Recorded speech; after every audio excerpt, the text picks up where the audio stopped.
بكل فخر يشرفني أن أدعو فخامة الرئيس عبد الفتاح السيسي رئيس جمهورية مصر العربية لإلقاء كلمته.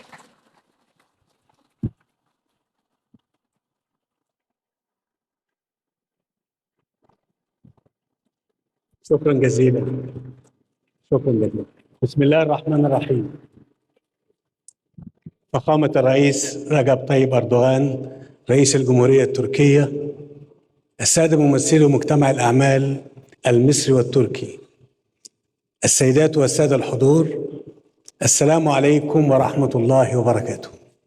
في مستهل كلمتي أرحب بضيف مصر العزيز فخامة الرئيس رجب طيب أردوغان والوفد المرافق له، وأن أعبر عن تقديري العميق لمجتمع الأعمال في البلدين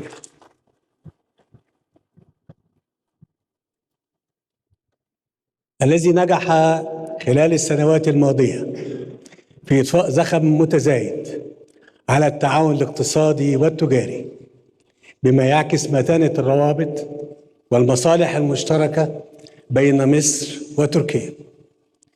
كما أود أن أتوجه بخالص الشكر لكل من ساهم في تنظيم هذا المنتدى المتميز وجلساته التي امتدت على مدار اليوم، والذي ينعقد في توقيت بالغ الأهمية ليؤكد على ثقل الشراكة الاقتصادية بين بلدينا. إننا لا نجتمع اليوم لتعزيز شراكات قائمة فحسب، بل لنضع معا حجر الأساس لمرحلة جديدة تتسم بالطموح جوهرها تعظيم المنافع المتبادلة لشعبينا، بما يتمشى مع متغيرات العصر ومتطلبات المستقبل الواعد.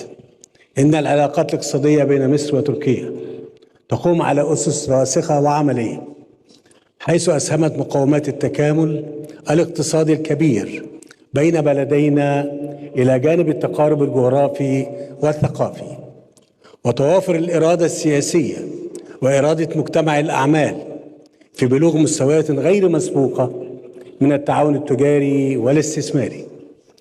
فقد وصل حجم التبادل التجاري إلى نحو 9 مليارات من الدولارات، ونطمح لزيادته إلى 15 مليار دولار أو يزيد، مما